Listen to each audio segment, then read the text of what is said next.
Australian import tariffs were already pretty low, 5% on imported white goods, etc. They'll go to zero. That's probably not such a big shock compared to what they've already undergone over the last 20 years. Do we win more than we lose from this deal in broad terms, John? Look, that's one of the interesting things. It looks like we do.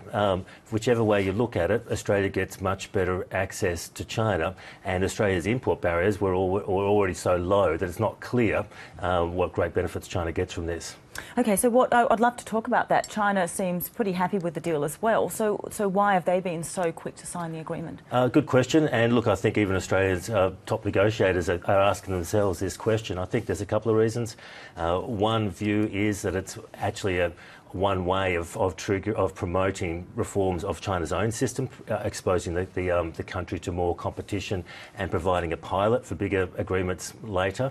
And another view is this is part of China's economic diplomacy blitz, where it wants to get more leverage over countries in the region. And I suppose you can't dismantle the economic aspect from the continuing strategic concerns and tensions in the region involving the US as well. That's always the big straddle when it comes to China.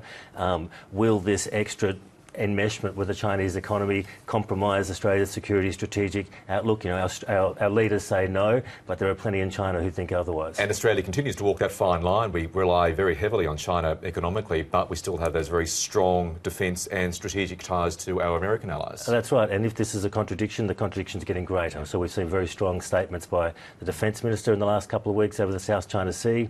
And now yesterday, Andrew Robb signs this what appears to be a fantastic trade agreement. Let's just briefly look at the TPP, the Trans-Pacific Partnership. Now, Hillary Clinton delivering a bit of a blow for Obama's trade deal. Looks like it's going to be blocked in the Senate. Australia, one of 12 countries that are going to be signing on to this, but they're wanting the US to basically spearhead this movement first. Where does the TPP stand at the moment? Oh, it's at the crossroads, there's no question. So it wasn't supposed to be blocked in the Congress. What it means is President Obama doesn't have fast-track authorities to negotiate, properly negotiate a deal on his government's behalf.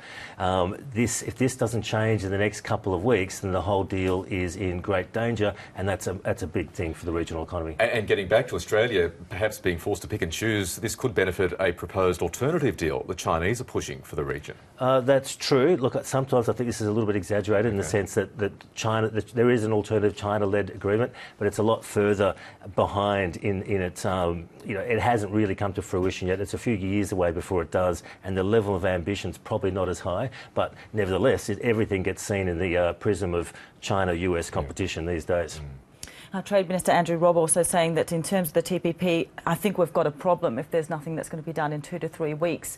It looks like this is not going to be pushed through the Congress at this stage, since it looks like it's nearly a 2016 election issue now being turned into something like that. Would Australia go straight back to the drawing board and that would be it? Look, if this fast-track negotiating authority is not authorised in the next couple of weeks, I think all bets are off, because you are pushing into the American election season, and we all know that nothing serious gets done. OK, John Garneau, thanks so much for coming in. Thank you.